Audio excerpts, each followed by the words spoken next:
Sure. Here's the beginning of a story titled Through Forests Deep and Shadows Wide, The Relentless Pursuit of the Midnight Beast. Through forests deep and shadows wide, the relentless pursuit of the midnight beast. The trees whispered secrets in the dark. Ancient oaks and twisted pines stood like sentinels, their gnarled branches clawing at the sky. Beneath them, a narrow path wound through the heart of the Black Veil Forest, where sunlight seldom touched the earth and even time seemed to hesitate. Ronan trudged forward, boots sinking into damp moss, cloak drawn tightly against the night air, his breath fogged before him, the cold biting harder the deeper he went. Somewhere ahead, beyond the curtain of shadow and silence, the midnight beast prowled. It had come with the winter solstice, huge, unseen, but leaving behind shredded livestock and the scent of iron and rot. The villagers spoke of it in hushed tones, too afraid to name it aloud, as if words alone could summon its hunger. But Ronan had no fear left, only purpose. The charm around his neck, a smooth stone etched with runes, glowed faintly, pulsing with a rhythm like a distant heartbeat. It would guide him, or warn him, or both. A branch snapped to his right. He froze, hand on the hilt of his blade. The silence that followed was thicker than before, like the forest itself was holding its breath. Then came the growl, low, guttural, too deep to belong to any ordinary beast. He turned. Two eyes, like molten silver, stared back from the undergrowth. The hunt had begun. Would you like me to continue the story or develop it into a full short story or novella? Here's the next part of Through Forests Deep and Shadows Wide, The Relentless Pursuit of the Midnight Beast.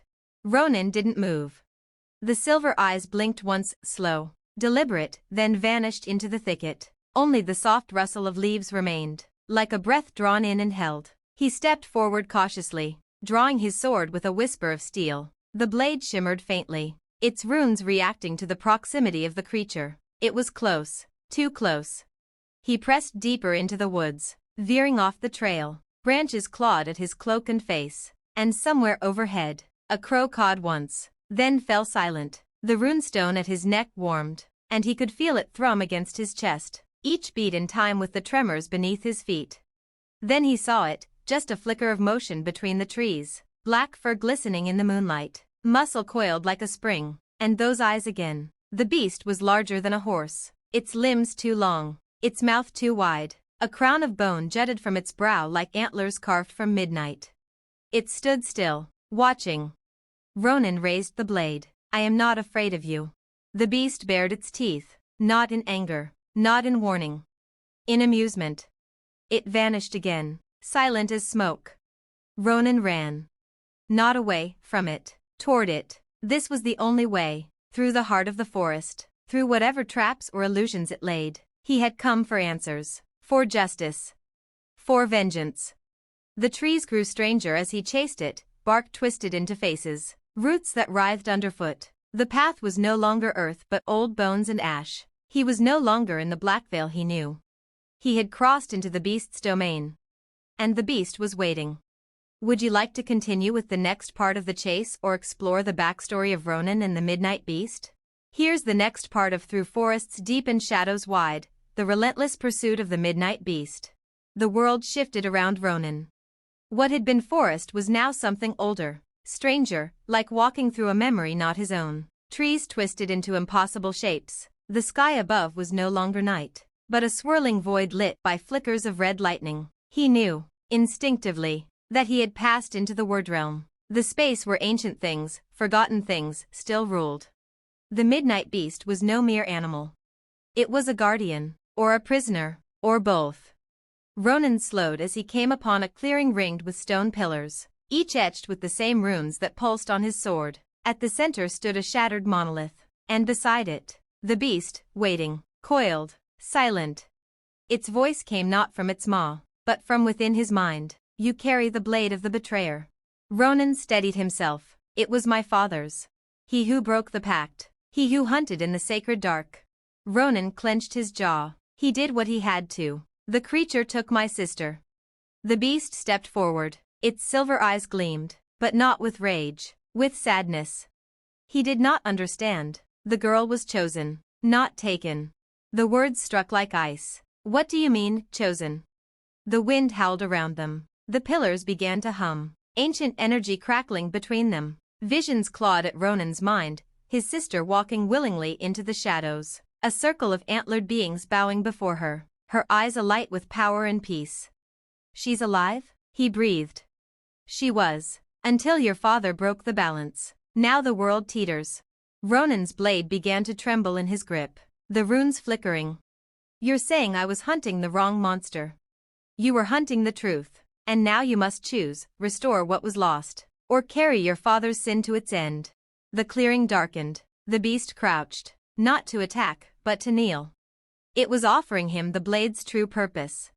Would you like to follow Ronan as he makes his choice, or dive into a flashback of what really happened to his sister? Here is the next part of Through Forests Deep and Shadows Wide, the relentless pursuit of the midnight beast. Ronan lowered his blade, his breath catching in the thick, eldritch air. The beast knelt before him, and the swirling void above calmed to a pulse, like the heartbeat of the forest itself. His hand hovered over the creature's massive brow. Touch it, and the path would be revealed. Refuse, and he would remain a hunter in the dark, never more than a shadow of his father's rage. "I need to see her," he whispered. The beast's eyes closed. The world unraveled. Light and shadow twisted, folding Ronan inward until he stood somewhere else entirely, a glade of silver mist and soft green light. He saw her. Lyra. Not the child he'd remembered, but a woman, tall, crowned in ivy and bone, her eyes glowing with quiet power. She turned to him, a bittersweet smile on her lips. "You finally came." Ronan took a step forward. "I thought you were gone, taken." She shook her head. "I was chosen. The forest called to me. I accepted. Father didn't understand, he fought what was meant to be, and in doing so, tore the veil that keeps the word realm from spilling into your world." Ronan's heart ached. "Why you?" Lyra looked past him, toward the place where the beast waited. "Because I listened, because I belonged here, and now, so do you." Ronan staggered back. "No, I came to end this. I came to make it right." "You still can," she said softly, "but not with steel." The sword in his hand began to crumble, stone falling away in flakes, until it was nothing but dust. In its place, the runestone around his neck burned bright. "You have a choice," Lyra said. "Heal the tear, become the bridge between realms, or return, and let the shadows spread until even your world forgets the light." Ronan looked down at his hands. No blade, no war. Just truth. And the weight of it. "I'm ready," he said. Lyra stepped forward and touched his brow. Light surged. "Would you like me to continue and reveal what Ronan becomes, or shift to show what happens in the mortal world as a result of his choice?" Here is the next part of Through Forests Deep and Shadows Wide, the relentless pursuit of the midnight beast. The light didn't blind, it revealed. Ronan stood no longer as a man of flesh and sorrow, but something more. Roots coiled around his legs, not to bind, but to ground. The breath of the forest was within him now, ancient knowledge flowing like sap through a new vessel. He gasped, not in pain, but in awakening. Lyra stepped back, her smile now tinged with sadness. "The world will not remember you." "I don't need it to," Ronan said.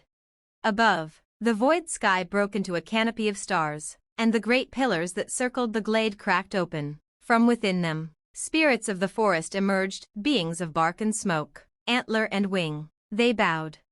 The midnight beast rose behind him, not as a predator, but as a guardian once more. Where once it had stalked him, now it stood beside him. The pact was reforged. Far beyond the word realm, in the waking world, the people of Black Vale stirred as the wind shifted. The oppressive cold that had clung to their bones began to lift. The trees that had grown twisted and lifeless began to bloom with pale flowers that glowed faintly in the dark. Night was no longer a place of fear, but of wonder. And in the forest, where no one dared tread, travelers would sometimes hear a low growl, not of menace, but of warning. The guardian walked again. And at the center of Blackvale's wild heart stood a figure, cloaked in moss, crowned in silver ash, his eyes calm and deep as the roots of the world.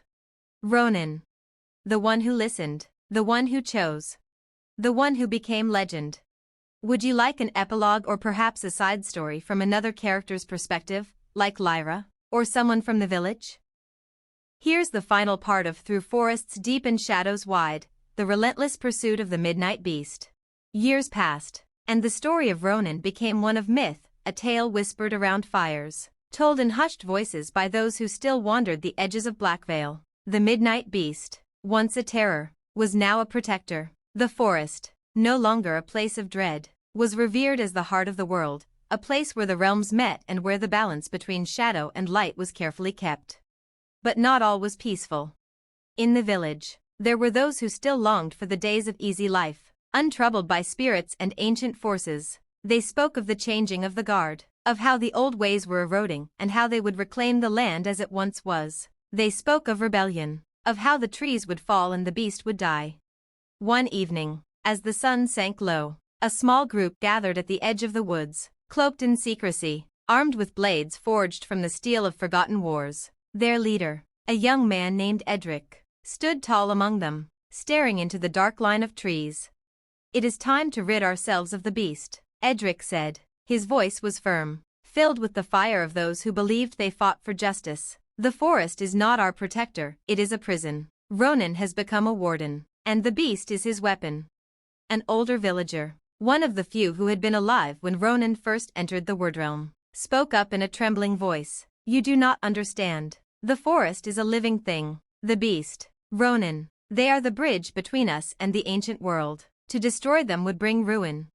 But Edric's eyes burned with the fire of certainty. "Then let ruin come. If Ronan is a guardian, then he is a tyrant."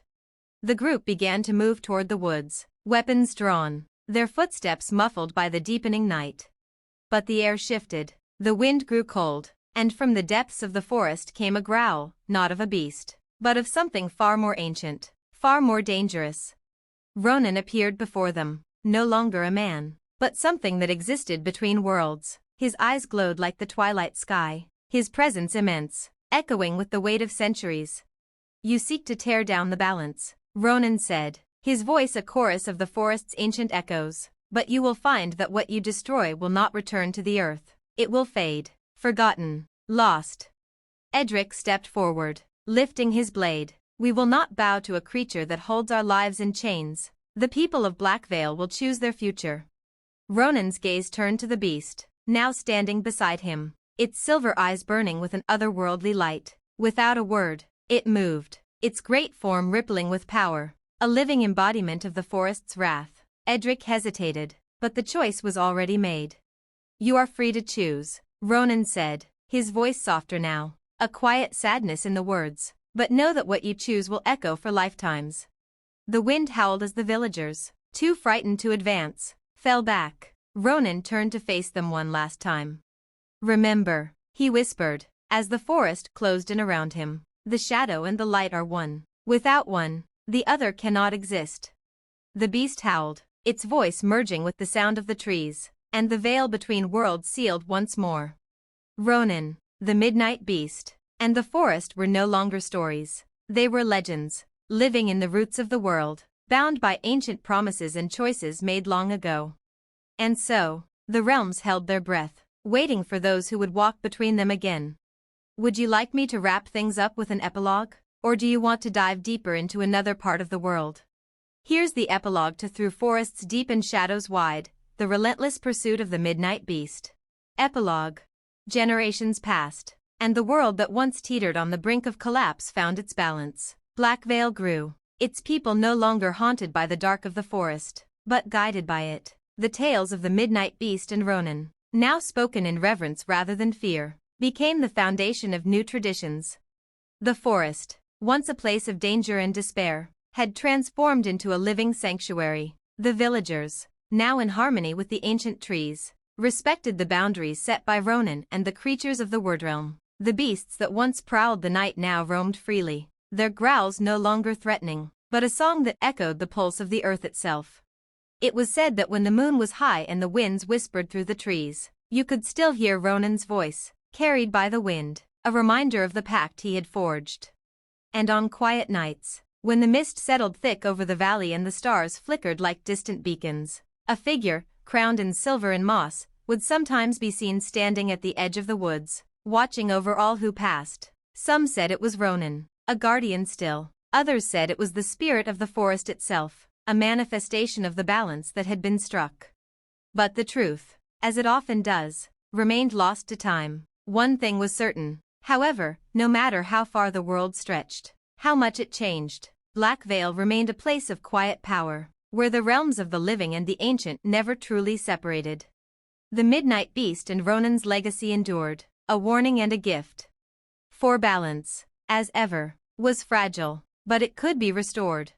And sometimes, just sometimes, a shadow in the woods was the brightest light of all. Thank you for following the story. Would you like to explore a new tale, or revisit any part of this one for more detail? It seems like we've reached the natural conclusion of the story, where the legacy of Ronan and the Midnight Beast lives on in myth and legend. The balance between realms has been restored, and the world is left with a sense of peace that, while fragile, endures.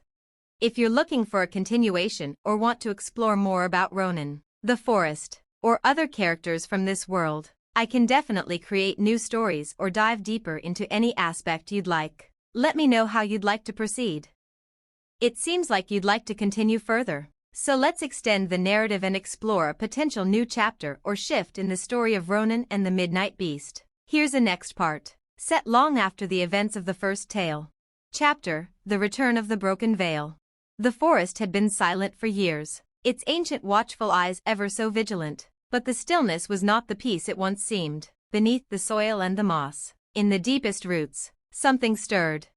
The balance that Ronan had so carefully restored was beginning to fray.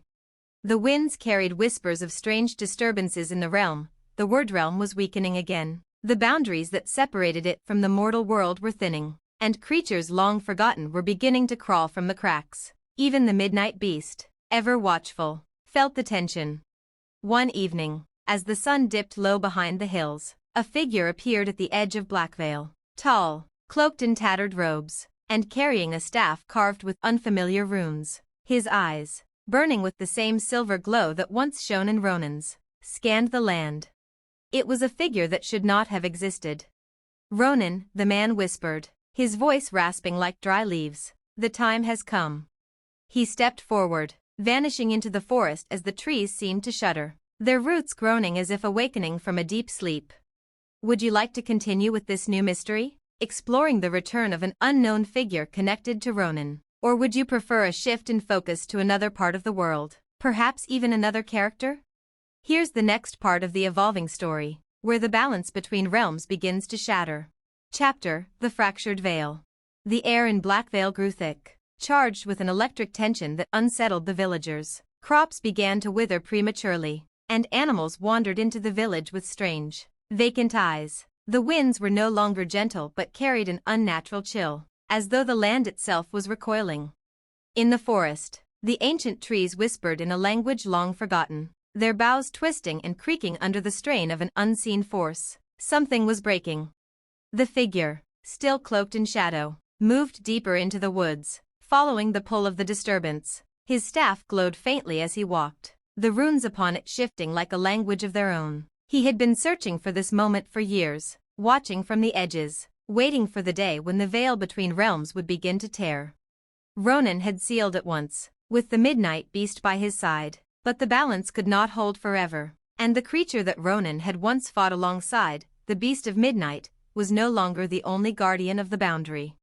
The cloaked figure reached a clearing where the air buzzed with unnatural energy. The trees around him bent back, creating a ring of space in the center. Here, the world between worlds seemed thinnest. He placed his staff into the earth. The runes carved into the wood flared brightly, sending a pulse through the ground. The air shimmered as the veil began to tear. And then, from the shadows, the beast appeared, not as a protector but as something darker, something twisted by the breaking of the balance. Its silver eyes glowed, but now there was an unsettling flicker in them, like a fading light. The beast's form was larger, more menacing, its features distorted as if the realms themselves had warped its very being. Its growl echoed across the land, low and filled with ancient sorrow. "You," the beast's voice rumbled, no longer the deep, rumbling growl it once was, but a twisted, hollow sound. "You are the one who sought to break it." The cloaked figure raised his head, revealing a face marred by time and magic, eyes burning like twin silver stars. His smile was dark. "It is not I who have broken it. It is the fault of those who thought themselves above the ancient pacts, those who dared to tear the fabric of the worlds and believed they could stitch it back together. The beast growled again, but there was a sense of recognition in its voice. You are a forgotten one. Yes, the figure replied, his voice smooth and cold, forgotten by the ones who believed they could control the balance. But I remember all that was lost when your kind betrayed the ancient pact. The beast's massive form loomed over him, yet it did not strike. It waited. You speak of betrayal, the beast rumbled, but it was you who once gave yourself to the darkness, you who became one with the word realm, forgetting your true name. The figure's smile faded. I never forgot. I merely embraced my true nature. Suddenly, a crack rang through the air, loud enough to shake the earth beneath them. The veil had broken completely. The cloaked figure raised his hand, and from the rift in the world, shadows spilled like ink, forming into creatures of nightmares, monstrous, grotesque beings, born of the word realm's darkest corners. They swarmed, their eyes red with hunger, their mouths dripping with malice. The midnight beast howled in defiance, its eyes burning brighter as it prepared to strike, but the shadows closed in, biting and clawing at it. The forest groaned under the weight of this new battle, and the winds howled as the rift continued to expand. What would you like to happen next? Would you prefer a battle scene where Ronan and the beast fight back? Or would you like to explore the background of the cloaked figure and the nature of his betrayal? Here's the next part, as the battle begins and Ronan's legacy faces its greatest challenge. Chapter: The Twilight Reckoning.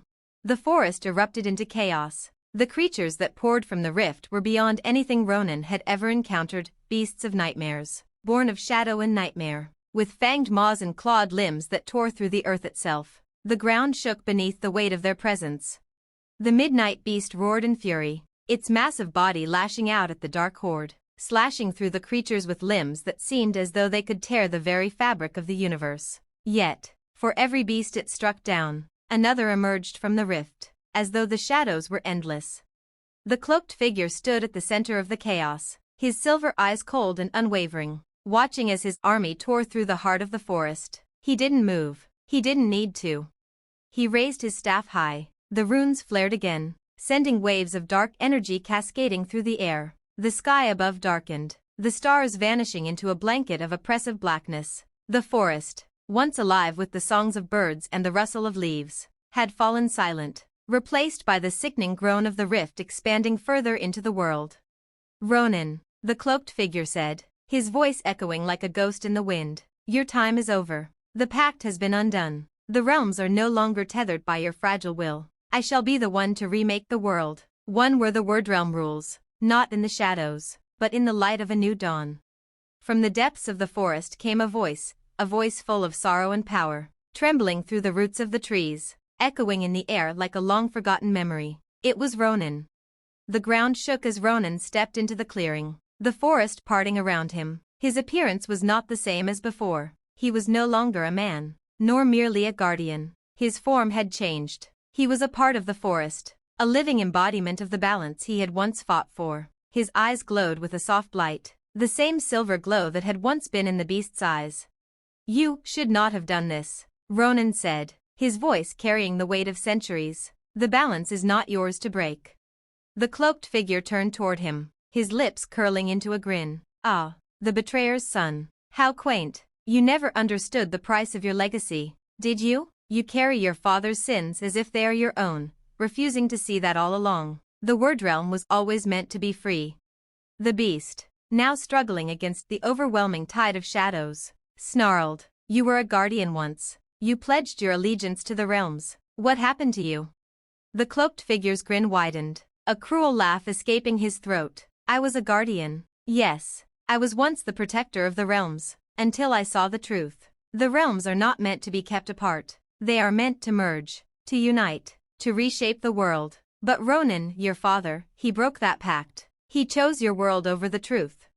Ronan's heart clenched. His father had chosen to hunt the beast, to protect the mortal world at all costs, and in doing so, had betrayed the balance. But this was different. I will not let you destroy what was meant to be, Ronan said, stepping forward, his form glowing brighter. The realms belong in balance, not in war. I will stop you. The beast, his eyes filled with an ancient sorrow, turned to Ronan. "We were the balance. Now you must choose whether to fight me or protect what remains of the world." Ronan stood still for a moment, the weight of his choices settling upon him. He had always lived in the shadow of his father's mistakes, but this was his chance to choose a new path, a path that would either restore the balance or shatter it completely. With a final roar of defiance, the midnight beast lunged forward, its claws flashing through the air like lightning. Ronan raised his hand, and from the earth beneath him, ancient roots surged upward, wrapping around the beast, pulling it back. The shadows recoiled as the power of the Word Realm twisted, fighting against itself. The cloaked figure sneered. "It's too late, Ronan. You cannot stop what is already in motion. The worlds will collide, and there is nothing you can do to prevent it." But Ronan, his eyes filled with a light as ancient as the forest itself, closed his eyes and whispered one last prayer, a call to the very essence of the world. And then, the forest roared. Would you like to continue with the final confrontation, exploring how Ronan and the Midnight Beast clash with the cloaked figure, or dive into the aftermath of this battle and its consequences on the realms? Here is the next part, where the final confrontation begins to unfold. Chapter: The Final Reckoning. The ground trembled as the forces of the Word Realm collided with the power of the forest. The cloaked figure stood firm, but even he could feel the weight of the earth itself pushing back against him. Ronan's call had stirred something deep within the ancient roots of the world. The forest responded, its ancient magic rising to defend itself. The midnight beast, still tangled in the twisted roots, fought against the binds, its massive form thrashing like a storm contained in flesh. Its eyes burned with the fading remnants of the balance it once stood for. But even it, the ancient guardian of the forest, was not immune to the overwhelming surge of power that the cloaked figure had unleashed. "You will not undo what has been set in motion," the cloaked figure hissed, raising his staff. The runes etched into its surface flared, casting a sickly light into the sky. From the rift, more shadows poured, creeping across the land like a rising tide of darkness. The air grew thick with their malice. But Ronan's light was not easily extinguished. His form, now intertwined with the forest itself, grew in strength as the earth beneath him responded. The ancient trees around him groaned, their roots pushing up from the ground, reaching out like living arms. With a shout, Ronan extended his hand, and the forest answered. In an instant, the roots erupted, striking out like a wave of fury, wrapping around the cloaked figure, pulling his body to the earth. The shadows writhed, howling in protest, but they were contained, held back by the forest's might. "No," the cloaked figure screamed, "this is my destiny, you cannot deny it." But Ronan was no longer just a man, and he was no longer merely a guardian. He had become the will of the forest, the embodiment of the balance that must be maintained. His voice resonated through the earth, a powerful force that shattered the rift between the worlds. "You chose this path," Ronan said, his voice echoing through the air, "and now you must face the cost." With a wave of his hand, the roots tightened around the cloaked figure, but instead of crushing him, they pulled him toward the center of the rift, where the very fabric of reality began to warp. The shadows shrieked as they were pulled back into the depths of the Word Realm, and the creatures that had spilled forth began to dissolve, returning to the dark space from which they had come. The cloaked figure struggled, but he was powerless against the will of the forest. The rift closed with a deafening snap, leaving the world breathless in its wake. The midnight beast, though weakened, let out a final, mournful howl as it faded into the heart of the forest, vanishing into the ancient trees. Ronan stood at the center of the now quiet clearing, the power of the forest still surging through him, his eyes glowing softly like the last remnants of twilight. The land was scarred, but it was not lost. The balance had been restored, for now. The cloaked figure, now stripped of his dark power, was left to disappear into the soil, buried by the very roots he had sought to corrupt. His ambitions, his hunger for control over the realms, had been swallowed by the earth, never to rise again.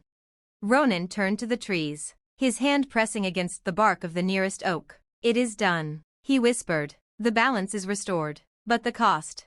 He looked around at the remains of the battle, the torn earth, the scorched roots, and the faint remnants of the Word Realm still lingering like a dark mist in the air. The forest had fought, but it had not come out unscathed. The world was at peace, for now. But peace, Ronan knew, was fragile. There would be others who sought to break it, to tear at the seams between the realms, and so, the cycle would begin again. The wind whispered through the trees, and Ronan, the guardian of balance, knew his watch had only just begun. This chapter brings us to a temporary resolution, but the battle for balance continues. Would you like to explore the aftermath further? Or perhaps delve into how the villagers are affected by these events? You could also explore new characters or a new conflict within this world. Let me know how you'd like to proceed. Here's the next part, where we delve into the aftermath of the battle and how the world begins to heal, or begins to unravel further. Chapter: The Aftermath. The days following the battle were heavy, filled with silence. The storm of shadows had passed, and yet the weight of what had transpired hung in the air. The village of Blackvale was quiet, its people unsure of how to process the events they had witnessed. For those who had once feared the forest, it was now a place of reverence. The trees, though scarred by the rift, stood tall once more, their leaves shimmering with a faint silver light, as if touched by the magic of the realms. But beneath that beauty, the scars remained. The balance had been restored, but the word realm had not returned to its former state. There were cracks in the fabric of reality, small rifts that sometimes flickered to life, opening briefly before vanishing once more. Ronan, now more a part of the forest than ever before, wandered its depths, his presence a constant in the ever-changing landscape. His role had shifted. No longer was he merely a guardian, he was a watcher, a keeper of the fragile peace that had been reclaimed. The midnight beast, too, had retreated into the heart of the woods, no longer a creature of shadow and fear, but a symbol of the delicate balance between worlds. It was said that if one listened carefully, the beast's growls could still be heard on the wind, like the echo of a forgotten time. But not everyone was content with the new order. In the village, whispers of discontent began to grow. Some spoke of the forest's power with awe, while others spoke with fear. The trees are too close, they said, the darkness too deep. It won't be long before the rifts return, stronger than before. We must prepare ourselves. Edric, the young man who had once sought to rid the village of the beast, now led the whispers. His once fiery resolve had cooled, but a bitterness still lingered in his heart. He had seen the destruction wrought by the word realm, the chaos it had caused in the village, and though he did not wish for another war, he was determined to ensure that the people of Blackvale would never again be at the mercy of the unknown. The balance is an illusion, he would say to those who would listen. Ronan may have stopped one force, but the truth is, the realms will always seek to cross. We need to prepare for what's to come. He had allies in the village, men and women who had once stood by him during the fight against the beast. They began to gather, working in secret, learning from the remnants of ancient texts that had been preserved by those who had lived before the rift. They spoke of old magic, of ways to protect the village from the forces of the word realm. Ronan, ever watchful, heard their whispers. He knew the balance was fragile. The cracks in the veil were still there, and though they were small, they would only grow if left unchecked. But he also understood the fear that gripped the hearts of those who lived on the edge of the forest. The unknown was terrifying, and it was easy to imagine the worst. But Ronan also knew that fear, if left unchecked, could be more dangerous than any creature from the other side. One night, as the first hints of twilight bled across the sky, Ronan stood at the edge of the forest, staring into the distance. The land had healed, but the wounds of the past were still fresh. He could feel the pull of the word realm, still lingering in the air, waiting for its moment to strike.